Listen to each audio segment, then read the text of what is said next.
Namo tassa bhagavato arahato sama sambuddhassa.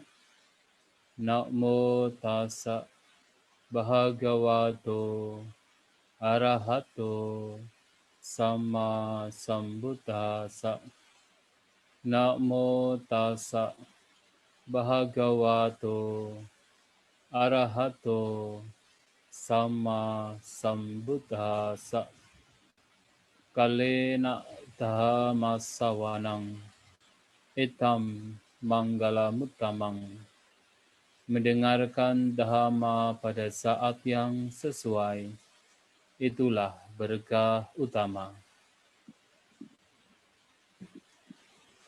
Yang saya hormati Ketua Wihara Mula Dharma, Bante Cita Wiryo. Yang saya hormati pula Rama-Ramani, khususnya Wihara Mula Dharma. Bapak Ibu Saudara-saudari sekalian, selamat sore semuanya. Terpujilah Sang Buddha. Namo Buddhaya. Namo Buddhaya. Pada kesempatan sore hari ini, kita bersama-sama walaupun tidak bertatap muka langsung, tetapi menggunakan Zoom online, kita bersama-sama telah melakukan puja bakti, mengagungkan Buddha, Dhamma, dan Sangha, yang kemudian dilanjutkan dengan merenungkan kembali ajaran Sang Buddha melalui mendengarkan Dhamma. Dan merupakan sebuah kehormatan karena pada sore hari ini saya mendapatkan kesempatan untuk sharing Dhamma, terutama untuk umat Buddha Wihara Mula Dharma, umat Buddha Samarinda, yang pada kesempatan ini topik yang akan saya sampaikan berkaitan dengan salah satu khutbah yang diberikan oleh Guru Agung kita Sang Buddha bernama Kingsuko Pamasutta. Khutbah ini bisa kita temukan di dalam Sangyutta Nikaya, terutama bagian Salayatthana Wagga.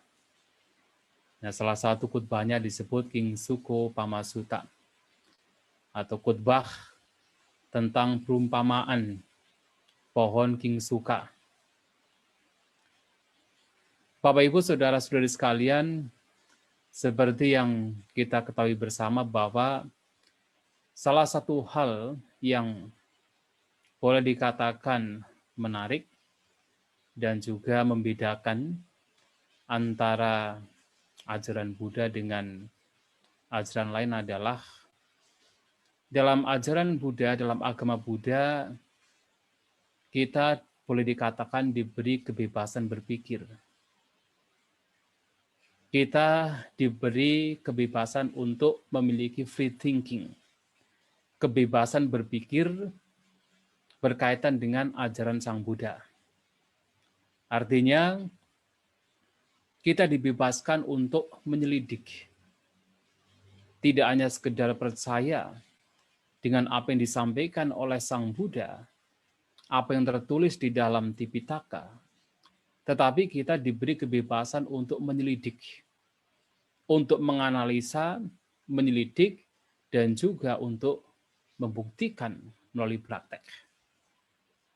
Dan itu merupakan hal yang luar biasa yang kita peroleh dari apa yang diajarkan oleh Sang Buddha.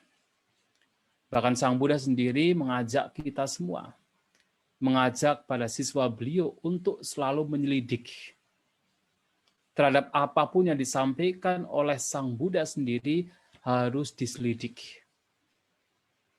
Bahkan pengalaman-pengalaman yang mungkin ketika kita sudah mempraktekkan pun juga harus senantiasa diselidik. Apakah sudah benar atau belum benar. Apakah sudah sesuai dengan ajaran Sang Buddha atau belum sesuai dengan ajaran Sang Buddha? Kita diajak untuk menyelidik, untuk bebas menganalisa, bebas menyelidik, bebas berpikir, dan itu merupakan hal yang sangat-sangat luar biasa. Akan tetapi Bapak Ibu Saudara-saudara sekalian, karena kebebasan berpikir ini, karena kebebasan menyelidik ini terkadang juga ada sisi negatifnya. Kalau kita tidak hati-hati. Tentu sisi positifnya sangat banyak, tetapi kalau tidak hati-hati juga ada sisi negatifnya. Apa sisi negatifnya? Terkadang karena kita diberi kebebasan untuk berpikir, untuk menyelidik apa yang disampaikan oleh Sang Buddha, maka kita akan menemukan antara satu pengalaman seseorang dengan orang lainnya dalam memahami ajaran Sang Buddha, baik secara teori maupun praktek, itu bisa berbeda. Antara saya dengan Anda, karena kita diberi kebebasan untuk menyelidik secara teori maupun praktek, pengalaman kita bisa berbeda. Pemahaman kita bisa berbeda. Pada saat Sang Buddha masih hidup, perbedaan ini seringkali terjadi. Tetapi untungnya ketika Sang Buddha masih hidup, begitu ada perbedaan, kemudian para siswa Sang Buddha datang menemui Sang Buddha. Lantas Sang Buddha memberikan penjelasan, ini yang sesuai, ini yang tidak sesuai. Tetapi sekarang, ketika Sang Buddha sudah parinibbana, nah terkadang perbedaan ini memicu sebuah, yaitu boleh dikatakan pengelompokan. Dan yang parahnya adalah terkadang karena perbedaan dalam memahami ajaran Sang Buddha, kemudian masing-masing orang, terkadang masing-masing kelompok, masing-masing grup mempunyai pandangan bahwa ini saja yang paling benar, sementara yang lain salah. Seringkali kita menemukan demikian. Sama-sama umat Buddha, sama-sama yang mencoba untuk memahami, mempraktekkan ajaran Sang Buddha. Tetapi karena perbedaan kemudian berpendapat, ini saja yang paling benar, semua yang lain salah. Kalau Sang Buddha mengatakan, idame wa sacang moga manyanti. Ini saja yang benar, yang lain salah.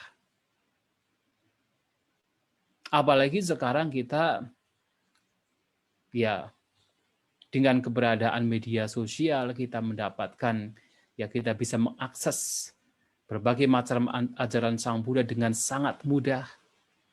Dan kita juga bisa mempraktikkan berbagai macam teknik meditasi yang berbeda-beda, dengan guru yang berbeda-beda, dengan pelajaran yang berbeda-beda, dan masing-masing ketika memahami, mempraktikkan sebuah ajaran yang tampaknya berbeda, dan mereka memiliki perkembangan spiritual, tanpa disadari kemudian berpendapat, berpandangan bahwa ini saja yang benar. Hanya jalan ini saja yang benar, sementara yang lain salah. Sehingga terkadang terjadi pertengkaran, terjadi konflik. Lantas bagaimana? Apa yang mesti kita lakukan dengan hal demikian? Kalau kita mengacu kembali pada apa yang telah dibabarkan oleh Guru Agung kita Sang Buddha, seringkali kita menemukan dalam suta-suta, dalam khotbah-khotbah beliau, bahwa dhamma yang dibabarkan oleh Sang Buddha sebenarnya juga telah dibabarkan dengan berbagai macam cara. Dhammo buto aneka pariyayena dhammo buto bhagavata. Jadi dhamma telah dibabarkan oleh Guru Agung kita Sang Buddha dengan berbagai macam cara. Aneka pariyaya. Dengan berbagai macam cara. Artinya, walaupun tujuan kita mempraktekkan ajaran Sang Buddha itu satu, adalah untuk pelenyapan kotoran batin, dengan kata lain adalah untuk pembebasan, untuk realisasian nibbana, tetapi ketika Sang Buddha mengajarkan Dhamma kepada siswa yang berbeda-beda, yang terkadang berasal dari latar belakang pendidikan, pemahaman, kematangan pikiran yang berbeda-beda, maka cara beliau juga bisa berbeda-beda. Tujuannya sama. Dan ketika melakukan itu, semuanya berhasil. Walaupun caranya berbeda, tetapi semuanya berhasil. Berhasil untuk memahami Dhamma, berhasil untuk merealisasi nibbana, merealisasi pembebasan. Dan semuanya benar. Sehingga sebenarnya, kalau kita memahami poin-poin Dhamma yang diajarkan oleh guru agung kita, Sang Buddha, apapun pelajaran Dhamma yang mungkin berbeda, apapun praktek Dhamma yang mungkin antara satu dengan lainnya tampaknya berbeda, tetapi kalau tujuannya sama, sebenarnya semuanya benar. Semuanya tidak ada yang salah. Tidak bisa dikatakan ini saja yang benar, semua yang lain salah. Semuanya benar, asalkan prinsipnya adalah yang dipraktekkan mampu melenyapkan, paling tidak mengikis kotoran batin. Yang dipraktekkan mampu mengembangkan kualitas-kualitas batin yang membawa pada pencerahan. Kalau sudah demikian, walaupun tampaknya yang dipraktekkan berbeda, tetapi itu masih dalam ajaran Sang Buddha. Bukan hal yang salah. Bisa diibaratkan seperti kalau kita mau ke Jakarta. Ketika kita mau ke Jakarta, mungkin ada beberapa orang yang ke Jakarta, untuk sampai ke Jakarta harus menggunakan motor. Ada juga beberapa orang yang menggunakan bis. Ada juga beberapa orang yang menggunakan pesawat. Tetapi walaupun caranya berbeda-beda, pada akhirnya sampai pada tujuan, yaitu Jakarta. Atau misalnya, mereka yang datang dari Jogja seperti saya misalnya, mau ke Jakarta, ya kita pergi melewati Jogja, menggunakan pesawat misalnya, pergi ke Jakarta, sampai di Jakarta. Yang dari Samarinda tidak perlu kemudian ke Bali dulu, ke Jogja, kemudian ke Jakarta. Bisa saja dari Samarinda langsung ke Jakarta. Atau paling jauh ke Balikpapan dulu, kemudian ke Jakarta. Yang ke Lampung juga tidak perlu kemudian ke Samarinda dulu. Bisa saja langsung ke Jakarta. Jalannya berbeda, tetapi tujuannya pada akhirnya adalah sama. Sampai pada tujuan, yaitu Jakarta. Atau misalnya, kalau kita menggunakan matematika, apakah untuk menuju angka 10 itu harus misalnya 5 tambah 5? Baru kemudian 10, kemudian mengatakan ini yang paling benar. Ternyata tidak. 7 tambah 3 juga 10. 8 tambah 2 juga 10. 20 kurangi 10 juga 10. 25 kurangi 15 juga 10. Berbeda-beda. Tetapi pada akhirnya menjadi 10. Nah, dalam Dhamma ini juga sama. Ya, terkadang kita ya dengan kekehnya, dengan kokohnya berpandangan bahwa ini saja yang benar, tanpa kita melihat praktek orang lain, tanpa kita berusaha menyelami apa yang dipikirkan oleh orang lain, kemudian kita berpikir bahwa ini saja yang benar. Hanya karena apa? Buktinya saya mempraktekkan ini, ada pengembangan batin. Maka ini saja yang benar, yang lain semua salah. Padahal belum tentu. Yang dipraktekkan yang lain juga bisa benar. Tetapi hanya karena kita tidak mengalami, tidak menyelami, kemudian kita berpikir ini saja yang benar. Nah, itulah bahwa kita harus hati-hati. Dan ini telah disampaikan oleh Sang Buddha di dalam Kingsukopama Sutta. Nah, jadi ini yang akan saya sampaikan. Nah, dalam Kingsukopama Sutta ini ada sebuah cerita. Jadi khotbah ini boleh dikatakan berupa khutbah yang berupa narasi.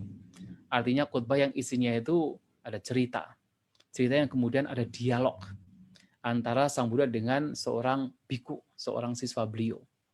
Nah, ada seorang siswa yang datang kepada seorang biku dan bertanya, karena biku tersebut dikenal sebagai orang yang telah mencapai arahanta. Kemudian ditanya, bagaimana caranya agar seseorang memiliki pandangan yang murni? Ya, dasanang suwisudang. Nah, dasanang suwisudang itu mengacu kepada pandangan murni yang dalam artian untuk mencapai arahat. Artinya bagaimana dalam kalimat yang sederhana, yang singkat, bagaimana agar seseorang mencapai kesucian arahat. Lantas Bante tersebut, biku tersebut yang ditanya menjawab, untuk mencapai arahat, seseorang hendaknya mengetahui sebagaimana adanya muncul dan lenyapnya salayatana. Muncul dan lenyapnya 6 landasan indera. Mata, telinga, hidung, lidah, jasmani, pikiran, dan beserta tentunya objeknya masing-masing. Nah, dikatakan bahwa dengan memahami muncul dan lenyapnya samudayanca atanggamanca salayatanang 6 landasan indera beserta dengan objeknya masing-masing, dengan memahami itu sebagaimana adanya, tentunya dengan pemahaman, dengan kebijaksanaan, nah seseorang akan memiliki pandangan yang murni. Artinya seseorang bisa mencapai kesucian arahanta. Tetapi kemudian Bante yang bertanya tidak puas. Karena tidak puas dengan jawaban Bante tersebut, kemudian datang kepada Bante lain. Yang juga Bante tersebut yang akan ditanya ini juga dikenal sebagai seorang arahanta yang telah mencapai kesucian arahat. Kemudian bertanya, dengan pertanyaan yang sama, bagaimana caranya agar seseorang mencapai kesucian arahanta? Atau bagaimana agar caranya seseorang memiliki pandangan yang murni? Atau well purified. Suwi Sutan itu well purified. Jadi betul-betul murni. Betul-betul bersih. Nah, kemudian dijawab, ketika seseorang mengetahui sebagaimana adanya yata butang pajanati, muncul dan lenyapnya 5 gugusan, muncul dan lenyapnya jasmani, perasaan, persepsi, bentukan-bentukan batin, dan juga kesadaran, memahami muncul lenyapnya 5 gugusan ini, maka seseorang akan memiliki pandangan yang well purified, yang betul-betul murni. Artinya seseorang bisa mencapai kesucian arahanta. Tetapi mendapatkan jawaban demikian, dia pun juga tidak puas. Bante ini tidak puas. Karena ketidakpuasan kemudian mendatangi Bante lainnya. Yang konon kabarnya juga sudah mencapai kesucian arahanta. Dan bertanya dengan pertanyaan yang sama. Apa jawaban dari Bante ini yang ditanya? Bante ini mengatakan, seseorang yang memahami sebagaimana adanya muncul dan lenyapnya Cattaro Mahabhuta, 4 unsur jasmani, 4, jadi 4 unsur besar pada jasmani, yaitu Patavi Dhatu, Apo Dhatu, Tejo Dhatu, dan Apo dan Vayu Dhatu, jadi unsur padat, unsur air, unsur api, dan unsur angin, memahami dengan kebijaksanaan pajanati sebagaimana adanya muncul dan lenyapnya 4 unsur besar ini, maka pandangan yang betul-betul murni akan diperoleh. Atau kesucian arahanta akan diperoleh. Tetapi juga dengan jawaban demikian, dia tidak puas juga. Apalagi mendengar antara satu Bante dengan Bante lainnya berbeda-beda. Yang satunya mengatakan dengan melihat muncul lenyapnya salayatana, yang lainnya mengatakan dengan melihat muncul dan lenyapnya 5 gugusan, dan ini mengatakan bahwa dengan melihat muncul lenyapnya 4 unsur jasmani. Oh, semakin tidak puas. Kemudian ia mendatangi Bante lain, yang juga dikatakan telah mencapai kesucian arahanta. Dengan pertanyaan yang sama, karena tidak puas. Nah, Bante ini menjawab juga dengan jawaban yang berbeda, tidak sama. Jawabannya adalah, ketika seseorang memahami yang kinci samudaya damang, sabantang niroda damang, memahami bahwa segala sesuatu yang muncul karena sebab pada akhirnya mengalami kepadaman, memahami demikian saja, maka orang demikian akan mendapatkan pandangan yang benar-benar murni. Dasanang suwisudang, pandangan yang benar-benar murni, atau seseorang akan mencapai kesucian arahanta hanya dengan memahami ini dengan benar. Semakin tidak puas. Karena tidak puas dengan 4 jawaban dari 4 Bante ini, maka Bante ini kemudian datang kepada Sang Buddha dan menceritakan apa yang terjadi. Dengan tambahan bahwa sebenarnya di antara 4 Bante ini siapa yang benar. Nah, ia berpikir bahwa hanya satu yang benar, sementara yang 3 lainnya salah. Maka bertanya kepada Sang Buddha, yang 4 Bante ini siapa yang benar? Yang benar-benar dengan caranya ini, kemudian pandangan yang benar-benar murni akan diperoleh. Sang Buddha mengatakan semuanya benar, tidak ada yang salah. Semuanya benar.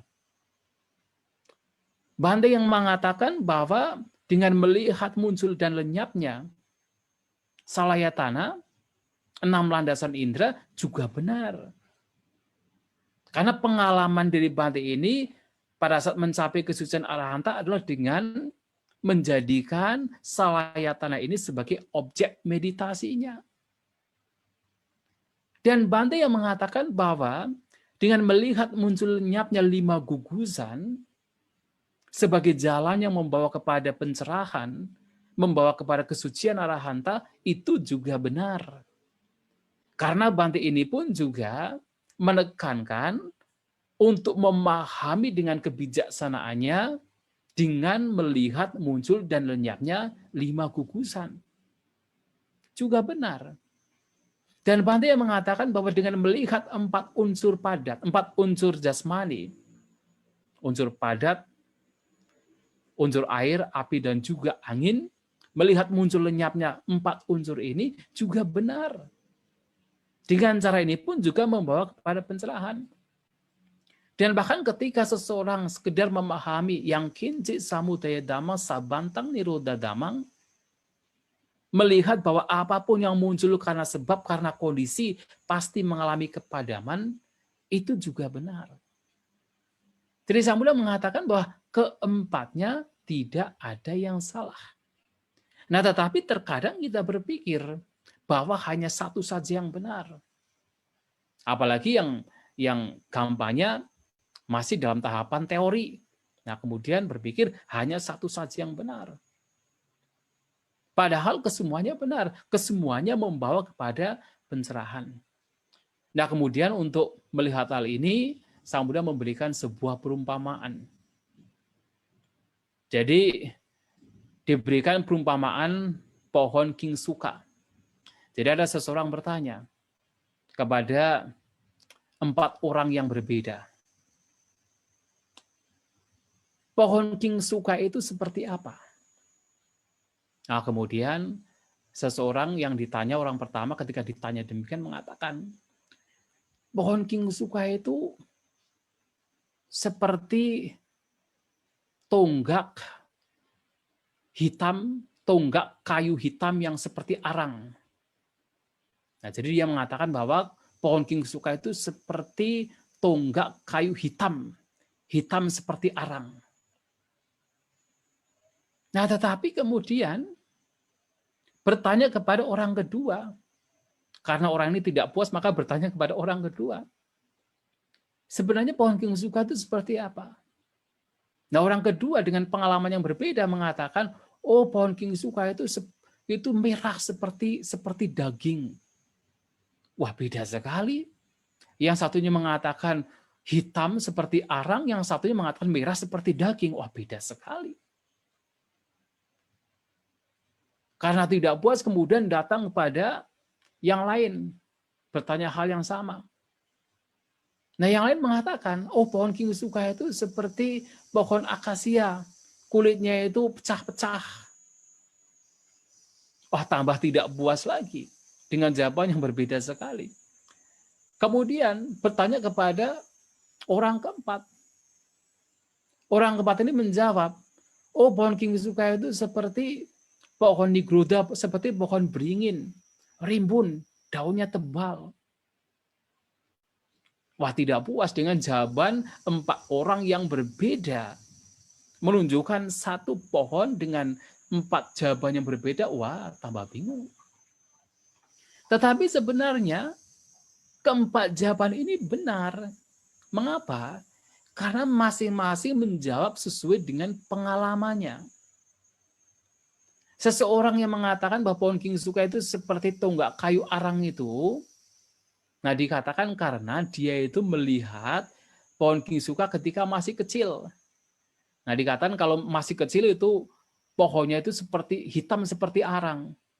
Nah, sehingga ketika ditanya pohon kingsuka itu seperti apa, ya seperti kayu hitam, seperti arang. Tidak salah. Karena pada waktu itu memang yang dilihat adalah itu. Sementara yang mengatakan bahwa pohon kingsuka itu seperti daging merah, itu juga benar. Mengapa? Karena pada saat dia melihat pohon kingsuka, itu kebetulan pohonnya itu lagi berbunga. Dan daunnya hampir tidak ada, semuanya bunga. Bunganya berwarna merah seperti daging. Maka begitu ditanya pohon kingsuka seperti apa? Seperti daging merah.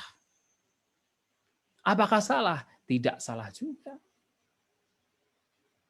Nah, seseorang yang ditanya dan menjawab, pohon kingsuka itu seperti pohon akasia, kulitnya itu pecah-pecah. Ya memang karena pada saat dia datang, pas kebetulan kulitnya lagi pecah-pecah.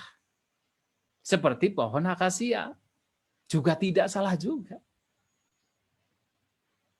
Yang keempat juga tidak salah, mengatakan pohon kingsuka itu seperti pohon beringin, dengan daun yang rimbun. Karena memang pada waktu itu, bunganya sudah hilang, kemudian tinggal daunnya saja yang sedang bersemi rimbun. Nah, sehingga ketika ditanya, seperti apakah pohon kingsuka? Ya seperti pohon beringin. Dan apakah salah? Tidak salah juga. Semuanya benar. Nah, dalam hal ini, dalam kita mempraktikkan Dhamma, kadang-kadang begitu. Terkadang, ya kita terkadang mudah sekali menjudge, mudah sekali menghakimi. Merasa bahwa apa yang kita praktekkan itu memberikan perkembangan batin, maka pendapat muncul bahwa ini saja yang benar, yang lain pasti salah, yang lain tidak benar. Padahal tidak demikian. Semuanya bisa benar, hanya saja karena kita tidak mengalami. Karena kita hanya tahunya 5 tambah 5, 10. Tapi tidak pernah mencoba, kalau 7 tambah 3 juga 10. Padahal 7 tambah 3 juga benar-benar 10 juga. Nah, tetapi terkadang kita berpikir demikian. Makanya harus hati-hati. Maka dalam khotbah yang sama pun juga Sang Buddha memberikan sebuah perumpamaan lain. Yang perumpamaan ini juga sebenarnya menyiratkan bahwa dengan pengalaman-pengalaman yang berbeda itu bisa membawa kepada pencerahan. Jadi diumpamakan seperti misalnya ada sebuah negara, sebuah kota. Ya, sebuah kota bukan negara. Dalam bahasa Pali namanya nagara. Nagara itu artinya kota. Ada sebuah kota, kota kerajaan.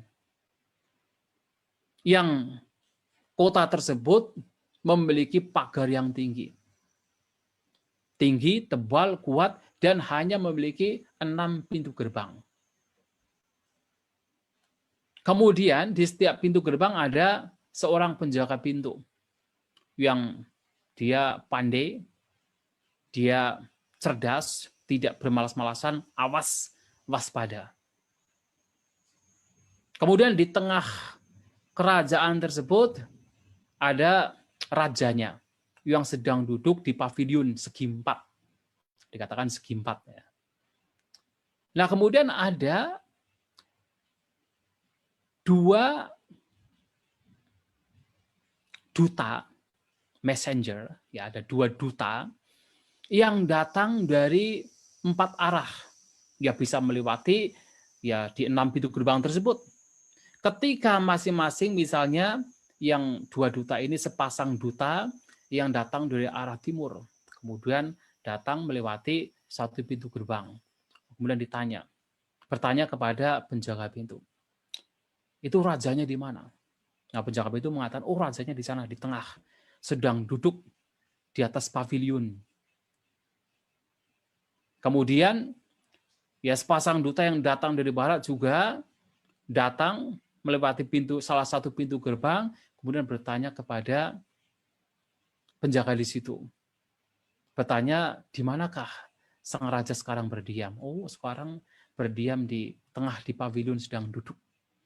Kemudian yang dari utara, dari selatan juga sama, melakukan hal yang sama. Sepasang duta, yaitu messengers, memberikan berita yang aktual, berita yang sesuai dengan fakta, bukan hoax, diberikan beritanya. Dan bertanya kepada Dowarika atau penjaga pintu, di manakah sang raja sekarang berdiam? Nagara Sami, jadi tuan kotanya atau rajanya sekarang berdiam. Nah, berada di pavilion. Nah, perumpamaan demikian oleh Sang Buddha kemudian dijelaskan. Negara, katakan kota raja, ini adalah perumpamaan untuk tubuh, yaitu tubuh kita, jasmani kita, berserta batin kita. Itu adalah kota raja. Sedangkan 6 pintu gerbang ini adalah perumpamaan 6 indera. Mata, telinga, hidung, lidah, jasmani, dan juga pikiran itu sendiri. Penjaga pintu yang berada di masing-masing pintu gerbang itu diibaratkan seperti sati, perhatian, kewaspadaan. Sedangkan sepasang duta, sepasang messengers yang datang dari 4 arah, yang memasuki satu di antara 6 pintu gerbang tersebut, itu adalah samatha dan vipassana, yaitu ketenangan dan kebijaksanaan. Sedangkan yang berada di pavilion, yang berada di tengah itu adalah vinyana.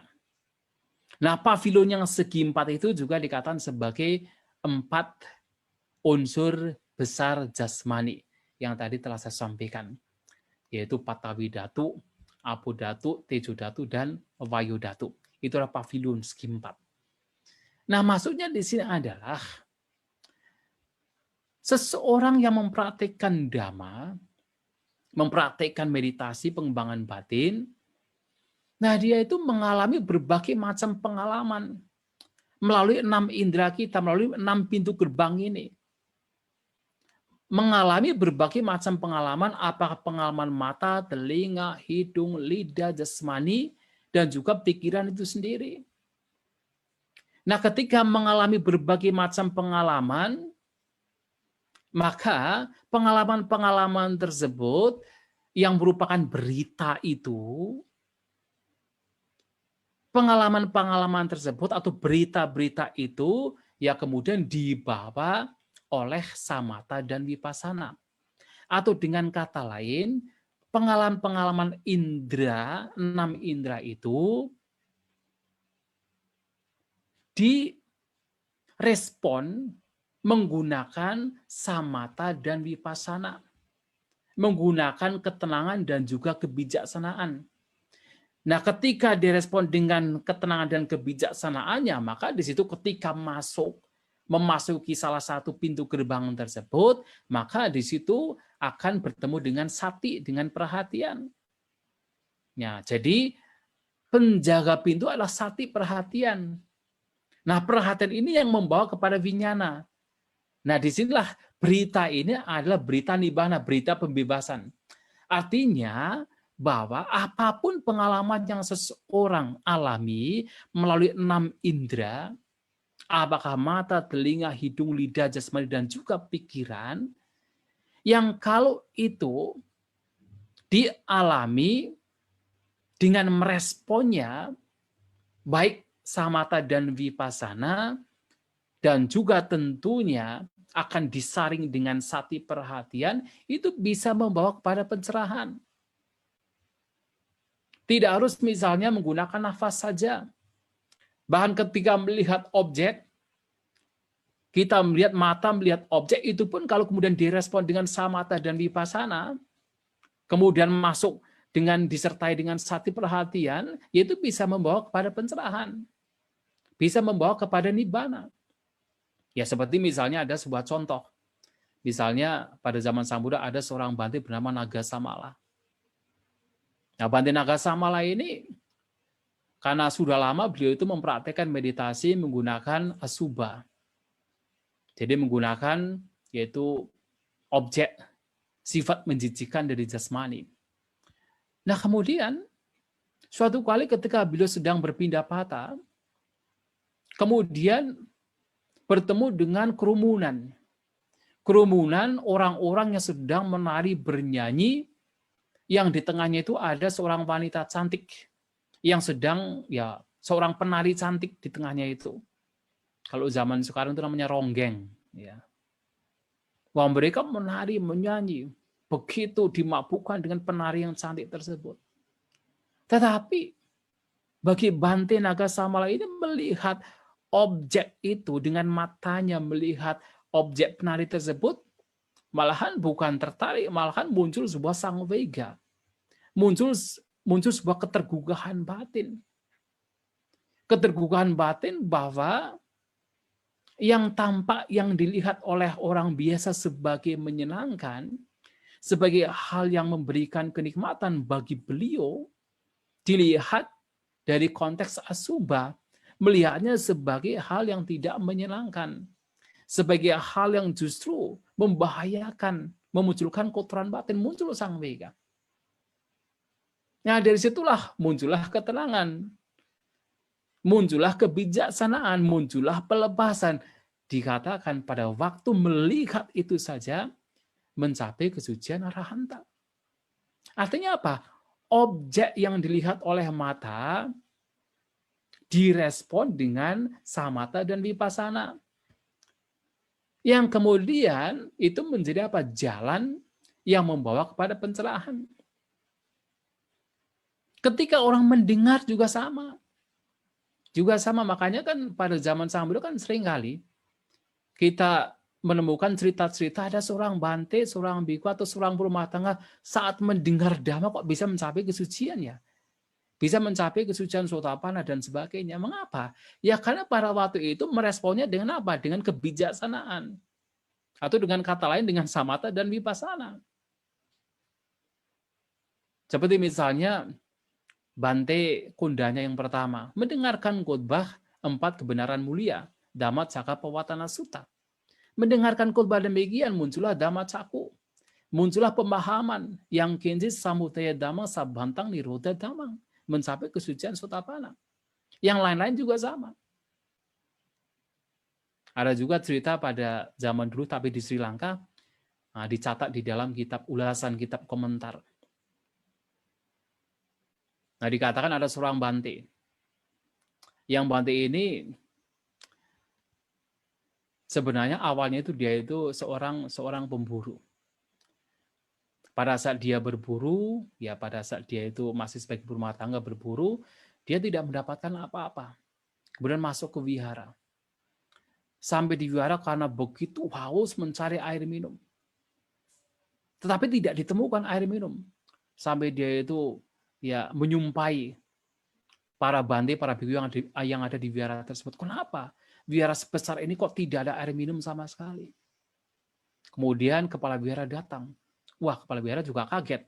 Wah, ini pemburu ini sebenarnya sudah seperti peta, manusia peta. Mengapa? Karena sebenarnya itu di belakang itu banyak air. Jadi banyak gentong yang berisi air yang bisa diminum. Tetapi pemburu ini tidak bisa melihat air. Jadi karena kejahatannya dia itu sudah seperti di alam peta sebagai manusia. Maka Bante ini menceritakan, wah Anda itu kalau tidak hati-hati nanti meninggal bisa masuk menjadi alam peta. Buktinya ini sekarang. Banyak air minum kok kamu tidak melihat air minum ya. Wah kemudian karena mendengar itu merasa, wah ini bahaya kalau demikian. Akhirnya dia melepaskan kehidupannya sebagai pemburu menjadi seorang Bante biku karena ketakutan melihat bahaya dari nanti kalau misalnya meninggal terakhir di alam peta, akhirnya dia berjuang dengan keras, dengan intensif. Nah, kemudian suatu kali dia berada di salah satu hutan, namanya Citalapabhata. Nah, sekarang disebut Situlpawa.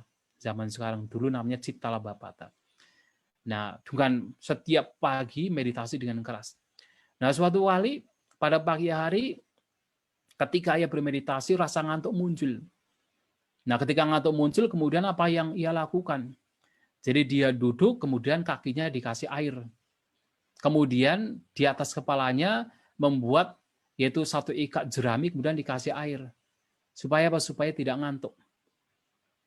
Nah, pada saat dia melakukan begitu, mendengar suara seorang samanera. Jadi kalau tinggal di hutan, seorang samera atau siapapun itu membacakan syair-syair atau gata dari Sang Buddha itu keras-keras.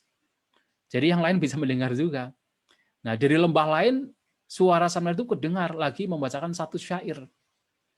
Yang intinya satu syair tersebut adalah bagaimana seseorang itu harus yaitu memiliki semangat untuk mempraktekkan dhamma demi nibbana seperti apa? Seperti seekor gajah yang menghancurkan gubuk terbuat dari bambu.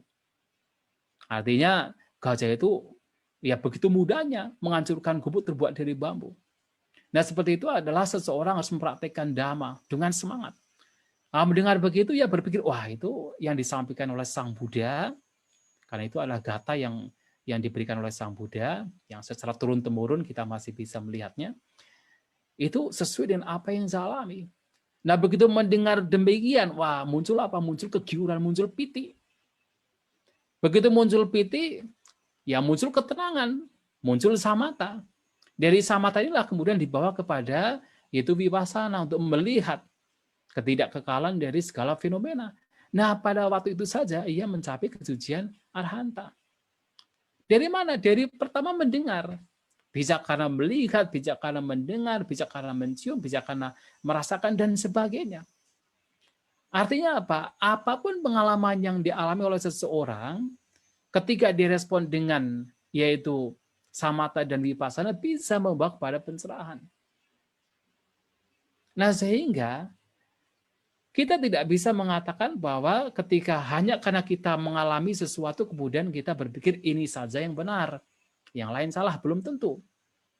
Bisa juga karena yang lain juga memang sudah mengalami, sudah merupakan kebenaran. Hanya karena kita tidak mengalaminya, kemudian jangan langsung menghakimi. Sehingga di sini Bapak Ibu Saudara-saudari sekalian yang ingin saya sampaikan adalah bagaimana kita ini ketika menanggapi hal-hal yang mungkin berbeda pendapat, berbeda pandangan, beda praktek, selama itu membawa kepada pencerahan, selama itu mampu mengikis melenyapkan kotoran batin, selama itu membawa kepada kualitas-kualitas batin yang baik, yang bermanfaat itu berkembang, maka itu adalah ajaran Sang Buddha. Sehingga seperti misalnya sekarang ada yang mengatakan misalnya dalam praktek meditasi ada yang berpendapat meditasi itu harus misalnya samatha dulu baru kemudian vipassana. Tidak bisa. Vipassana kemudian samatha dulu. Maksudnya vipassana dulu kemudian samatha. Harus samatha kemudian vipassana. Ada pula yang mengatakan enggak apa-apa. Vipassana malahan tidak perlu samatha. Misalnya begitu. Berbeda pendapat. Tetapi kalau kita memperhatikan ajaran Sang Buddha dalam khotbah-khotbah beliau, Sang Buddha sebenarnya memberikan penjelasan bahwa masing-masing orang bisa berbeda. Misalnya dalam satu khotbah yaitu Yoganada Sutta. Nah, di sana dikatakan oleh Bhante Ananda Nah, Bante Ananda ini juga tentunya berasal dari Sang Buddha sendiri. Yang mana Bante Ananda juga mengatakan bahwa ada beberapa orang yang mencapai kesucian arahanta dengan mempraktikkan terlebih dahulu samatha, kemudian vipassana. Tapi ada pula mereka yang mencapai kesucian arahanta yang terlebih dahulu mempraktikkan vipassana, kemudian dilanjutkan ke samatha. Tidak harus samatha dulu. Dan ada pula yang mempraktikkan pengembangan batin, meditasi, yang mana samatha dan vipassana itu beriringan. Dan mereka juga mencapai kesucian arahanta. Maka dalam kita bermeditasi ini ada kalanya mungkin bagi seseorang yang dominan adalah samatha, vipassananya itu masih lemah, tidak masalah. Tetapi tentu vipassana harus dikembangkan. Atau seseorang kemudian yang dominan adalah kebijaksanaannya, ketenangannya masih lemah, tidak masalah. Tetapi ketenangannya juga harus dikembangkan.